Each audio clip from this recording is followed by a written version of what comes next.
Hi everyone, it's Emily C. I am back again and I tied my hair back this time, so hopefully there's not going to be too much of that echoey, scratchy sound that you heard last time. I was sitting here in my mom's office thinking about something that I could do to post online that might be useful to you guys, maybe an activity that you can try at home. And my mind immediately jumped to the Armchair Archivist presentation that we had back in January this year. I know that probably sounds like forever ago at this point, but I thought it could be something that, you may find useful, might want to tuck it in your back pocket for a later day. I just finished putting together a photo book for my mom of pictures that I had organized using some of the ideas that are in this presentation, and it went really well.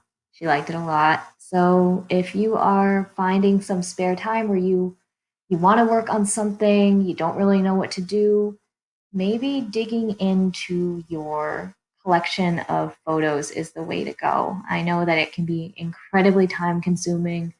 Um, but if you've got, your cell phone with you and you just set up in a nice quiet spot in your home, you can probably get through a good chunk of pictures at one time and maybe involve a family member by just calling them and seeing, hey, I have this picture. I think it's you back in whatever day's written on the back. But let's jump into this. All right. So welcome.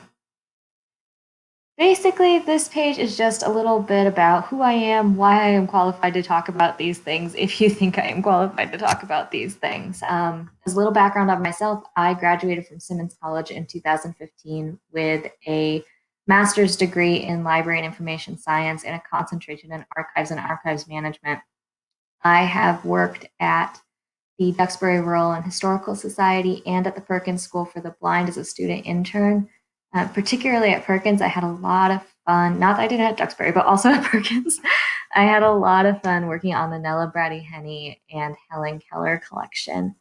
Um, really neat to see some of the old papers going through there. Really, really interesting to be able to handle those and be a part of their life cycle in the archive. Same with Duxbury. I was working with the personal papers of the town's first doctor. All right, so that's just a little bit about me.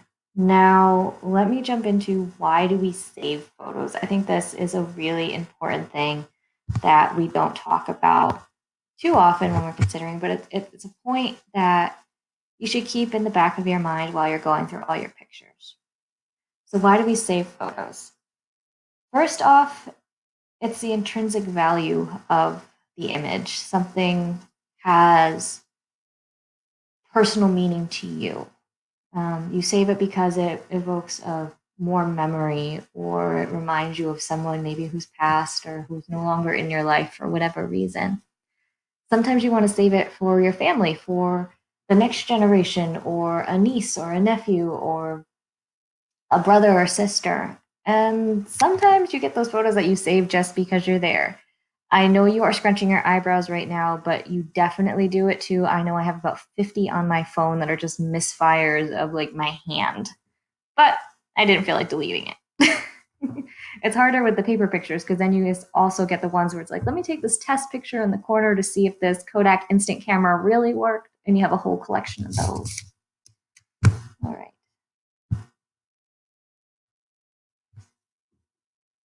So that's why we save them. If you can think of any other reasons why you save them, those are just as valid and just as important. These were the ones that I was able to come up with. I know for me, I save a lot of pictures because of the memories that they have and the value they have to me, and that I want to be able to pass them down to whoever happens to be in my family later on. But in order to do that, I need to get them in order first. And to do that, I need to embark on organization, which sounds very daunting. I am sure you are chuckling at your screen seeing that picture of photos right there. Yes, that is exactly what my pictures looked like and what some of them still look like, because organizing is not an overnight thing. You have to do it in bits and pieces or your brain is going to fall out of your ears. So to get things started, Pull out those bags and those boxes of pictures, of slides, of whatever you have hanging around. Try and figure out where they are in your house. If someone else may have them, maybe keep that in mind for after things start coming back to a more normal pace of life and you can get those pictures again. But in your own home, find the originals. Those are what you're looking for. You want the original image of everything, and that's going to be important later on. Next up in priority is finding the duplicates. So I know sometimes you throw everything into a box and it all falls out of its little paper package. Well, that's where going through the box might feel tedious, but you do want to gather up those duplicates and try and just keep them together in one place. Find your scrapbooks, but don't disassemble them yet. Keep them together. We're going to talk about that later. All right, but just put them to the side. Same with photo albums. Stick those right on the side. You're going to need them. Okay? Once you get everything in one place, we're going to do something called weeding. And this is another one. Take it in bits and pieces. Don't try and do it all in one night. You're going to pull your hair out if you do. So why do we weed? Here at the library, it's an essential function. Weeding keeps the collection current and vital. Weeding isn't just a mindless process, and we're not taking books and chucking them off the shelves willy-nilly. It's a deliberate, systematic activity that involves setting parameters, running reports, and personally evaluating materials. I know some of you have probably seen me in the stacks with a little scanner and a little cart crawling all over, scanning books, and you're like, what is she doing? That's part of weeding. It's an ongoing part of collection development, and that's essentially what you're going to be doing as well. You're going to be creating a collection. If you want the very technical definition of weeding from the Ontario Library Association, I pulled up this. The removal of materials, parentheses, books, periodicals, encyclopedias, videos, etc., end paren, from a library collection in a planned and systematic way. The deselecting process is an ongoing part of collection development, a deliberate and thoughtful activity that will keep the library current and vital. Pretty much everything I just said, correct? Exactly. I pulled it out for you, but more or less use the same words. All right. Just as we weed at the library, you're going to have to weed your photos. And let's look at the next slide to figure out what we weed. So I really, really love this line from Marie Kondo. Does this spark joy? I think that is a huge part of weeding when you're going through pictures in particular. Does this thing make me happy? Your targets for weeding are going to be duplicates, test pictures, and those really weird little pictures of half your thumb in the frame, the ones I was talking about on my phone. I'm sure you've got them in that box or bag of jumbled up things too. You're going to go through, you're going to take all those out. Those are less important than your originals. Like I said before, you want your originals. So you don't need to throw them away, is the other thing I need to point out. You just want to put them aside. Maybe have a box assigned as just duplicates or just test pictures or a bag, whatever you want to do. Keep those to the side. Those are what you are taking out. Those are what you are weeding. If you have multiple shots of a single event, you want to pick the best one.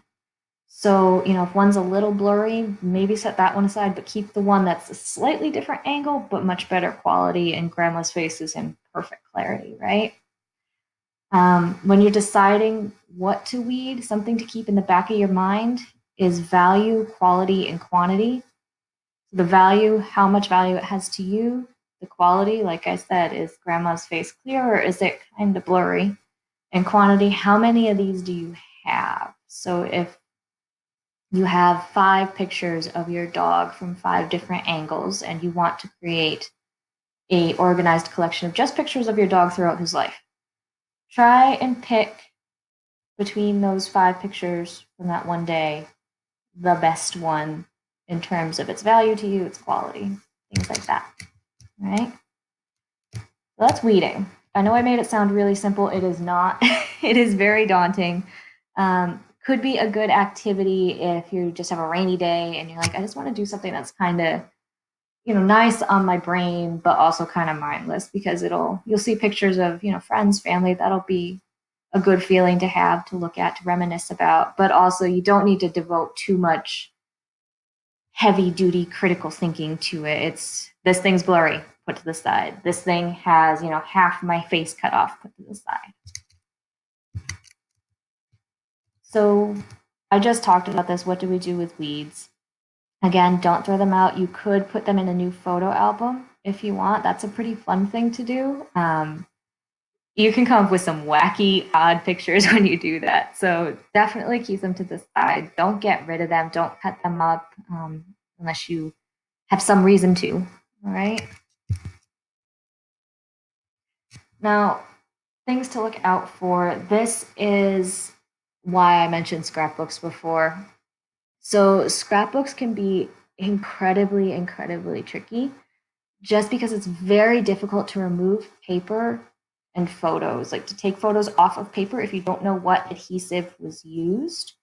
Um, Even trained conservationists have a tough time with this. So don't put yourself through the stress of trying to peel a paper off really. Even if you think you can do it, don't, because there's always that small chance that you're going to peel off a little too much and then this image isn't going to scan properly or a hole is going to appear in it. It's best to just leave it stuck on there. Now, I know that can be difficult. We had a lot of questions at the original presentation of, well, what do I do? I mean, this thing is acidic. It's going to eat through this. Yes. So older scrapbooks with older adhesive may have that yellowing effect, which comes from acidity. And your photos will just naturally disintegrate with time as well. Time, light exposure, air, things like that, along with whatever adhesive is used. So that is going to happen. Don't try and force things apart.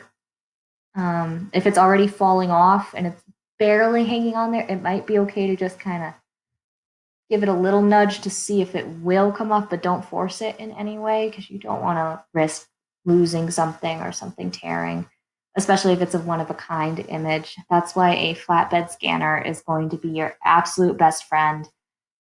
If you have one at home, that's fantastic. If you don't have one at home, the next time that we are open to the public, when that may be, we do have one at the library. Right? So you've gone through, you've organized, you've weeded, you've got your cup of tea, you're sitting down now at your computer because you are going to digitize.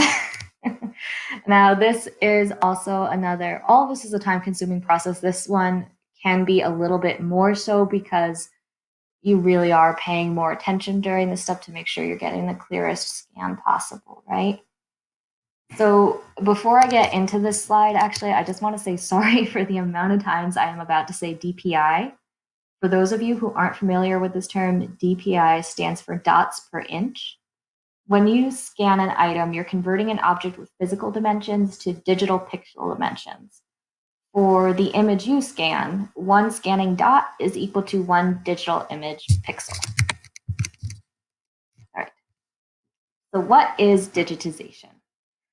Digitizing is the process of converting your physical photos to digital ones. And there are a number of ways you can do this. You can pay a company or you can do the work on your own with a scanner.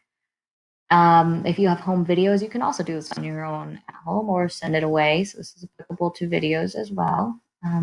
But this is digitization, digitizing, right? This step is critical to preserving your photos into the future. So let's talk about how to, right?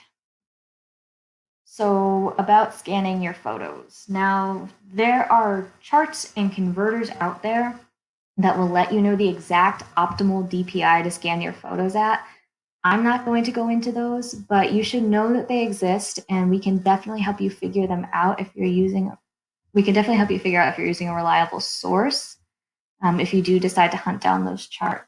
So I'm going to talk a little bit more about the basics of file size and DPI. In a nutshell, your mileage is going to vary with file size. What I mean by that is file size is going to vary depending on what resolution you scan your photos at. This is why it's important to have enough space on your PC when you get started. So if you have a Windows computer and you go to the type here to search, if it's running Windows 10, there's type here to search next to the little Windows Start button in the bottom left-hand corner. You can look up system information, and that will tell you how much space is on your computer. You can look up your memory and see what's there. All right. You don't need tons and tons and tons of terabytes of space, but you do want, a considerable chunk. We're talking, you want to see GB, gigabits, rather than smaller spaces, all right? So when you're scanning, you're usually going to be using about 600 DPI resolution. But you might be thinking, your scanner does really high DPI scans, so why not use that every time? Because then the file size is going to be extremely large and eat up more space on your PC. 600 DPI is a good compromise between getting a decent sized digital image and storage file size, or so says the internet. When you are scanning slides and negatives, pick a number that will provide a good quality scan with a reasonable file size. One site I found suggested between 2,400 DPI and 3,200 DPI because that will provide enough pixels to print a decent sized photo while maintaining the quality of that photo. So, an important note is this: don't exceed the scanning resolution of your scanner. You can find this information in the user manual or on the box of the scanner if you still have it. Before you get started, you're going to want to find out what the maximum optical resolution of your scanner is, not the maximum digital resolution. Those are different things. Whatever the maximum optical resolution is, do not exceed that number, do not pass go. If your scanner is not sufficient for your purposes, it may be time to buy another scanner or borrow one off of a friend later on down the road. So, something to consider when you're getting a new scanner is the software that comes with it. Good software is critical. A scanner that comes with software that allows you to really customize your experience is going to be leaps and bounds better than something that's clunky and only lets you hit the scan button now and that's it.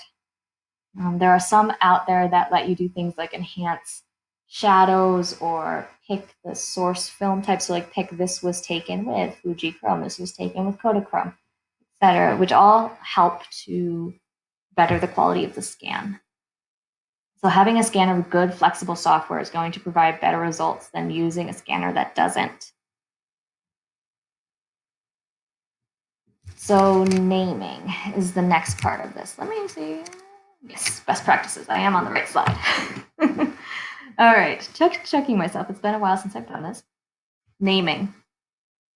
Once you've scanned everything in, you're going to want to name things because otherwise you're just having a bunch of files sitting on your PC, and that's no fun for anyone. So how do you go about naming them?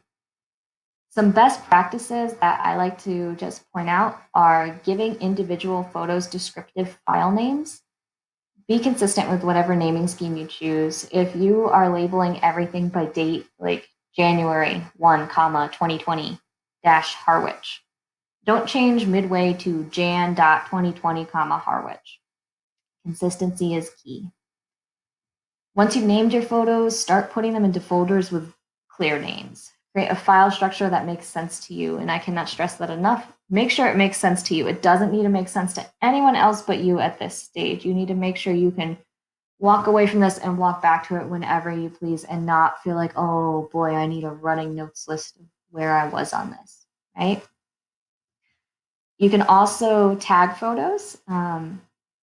Tags can include things like the names of the people in the picture, descriptive subjects.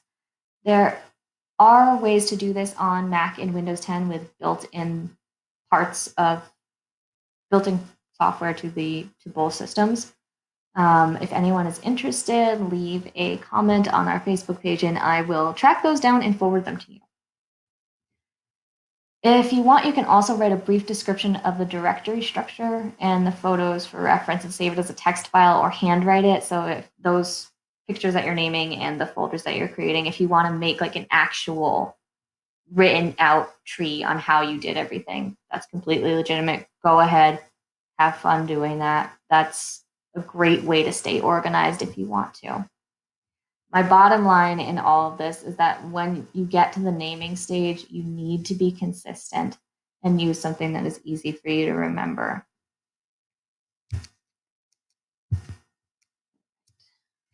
After you've gone through all those steps, you're going to go to preserving. The unfortunate truth is that no matter what you do, your digital copies are going to be inaccessible one day. The USB that you have them on will get corrupted or your PC will die. It happens.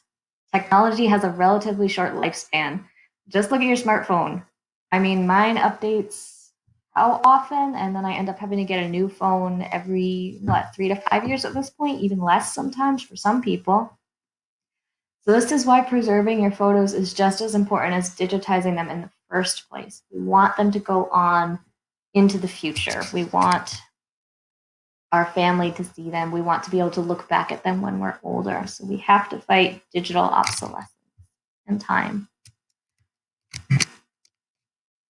All right, the rule of three.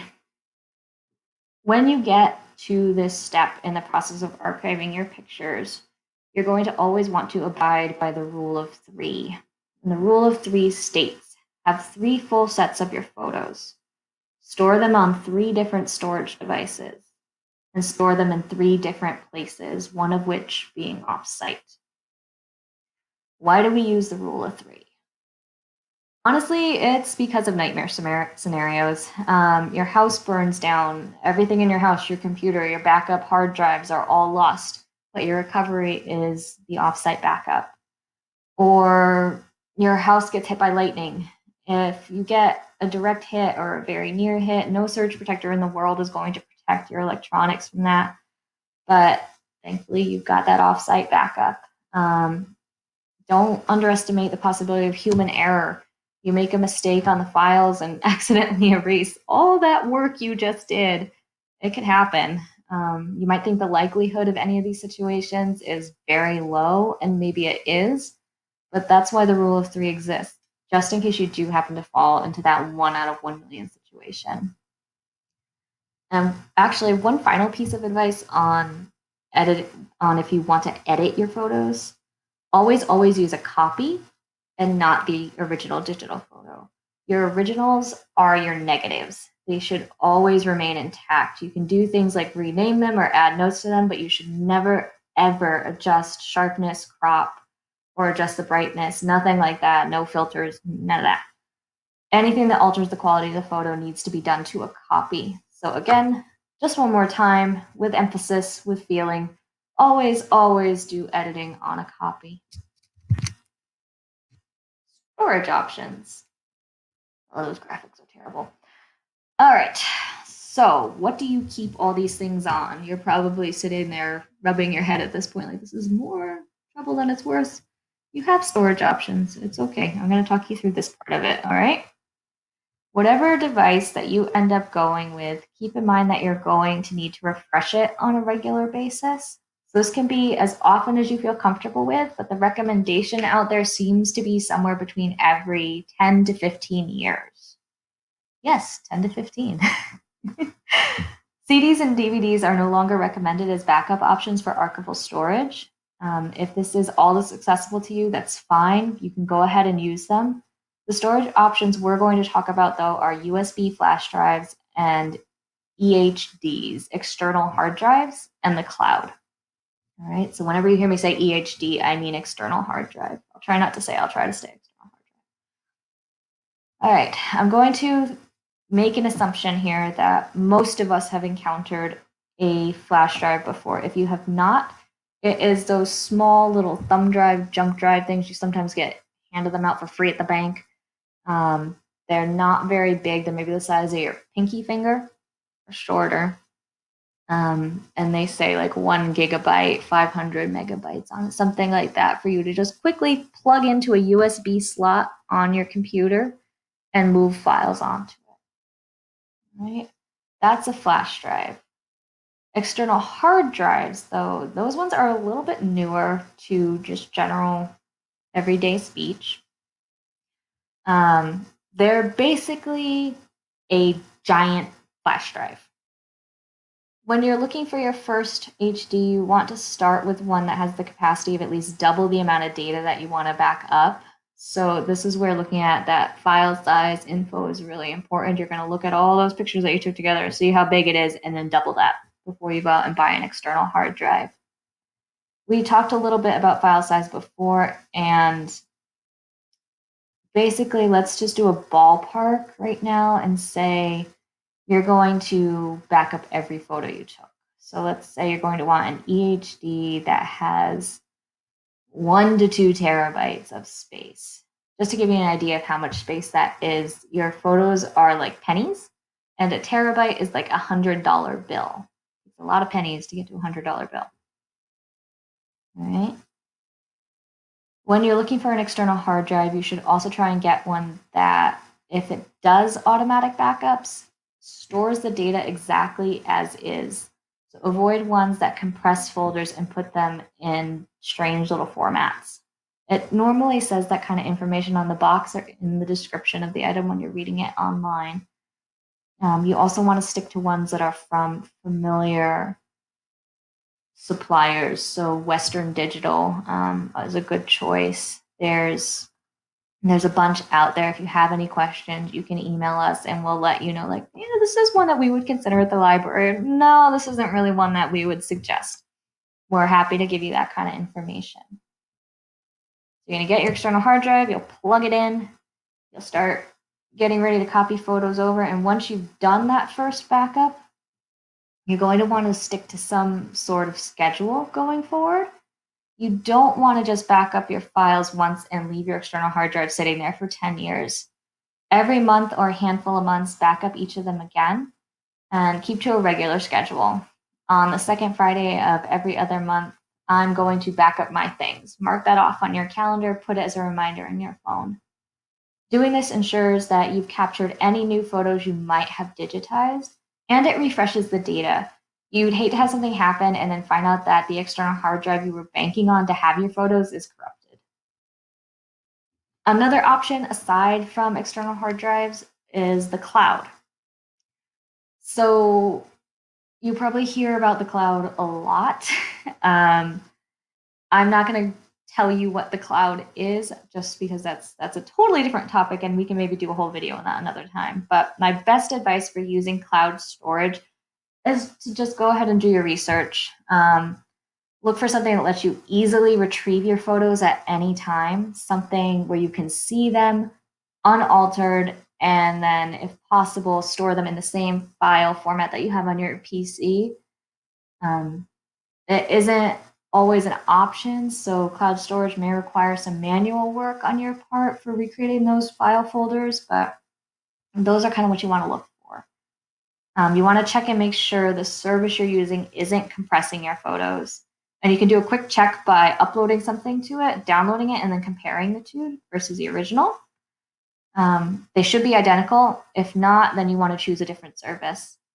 Another thing to look for is privacy.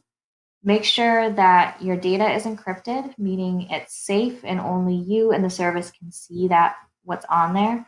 That way, if and when that service gets hacked, because the internet, and it's always a matter of when rather than if, hackers will not be able to get anything. All right. One final tip about digitization. It is a good practice to make sure that at least one full set of your photos is stored in an archivable photo file format, which is JP2, TIFF, TIF, or JPEG, JPEG. Quality varies between these, but they are the recommended format types that I could find. You can use multiple formats to save your digital items. You don't have to be married to a specific one, but keep that in your back pocket as something to remember. All right, so that's it. Use multiple formats to save your digital items. Give a copy to your family. They make great gifts for birthdays, graduations, or holidays. My dad made digital copies of all our VHS home movies and gave them to me as a graduation present when I got out of high school, and they're probably one of my most cherished possessions now. No matter how you choose to store your things, make sure you store them in multiple places. If you have a fireproof safe, stick a copy in there. If you have a safe deposit box at the bank, if you're just keeping your copies in your house, use different areas, but remember the rule of 3. Basements and attics can get damp, and things tend to get lost in junk drawers. Try a couple of different places. Think of areas where you would put your laptop or your phone. away from water, spill, and fire hazards. Don't wait until your storage device is obsolete to back up your photos again. Do it in advance, and again, invest in at least one good quality storage item. Back up from the original digital photos or as close to the original as you can get. The further away you get from the original, the more the quality degrades. Thank you for listening to me ramble. If you have any questions, please feel free to shoot me an email. My email address is ecarta@clamsnet.org. So ECARTA@clamsnet.org. Carta like Magna Carta, not like Jimmy Carter. All right. Have a good day, everyone. Thank you.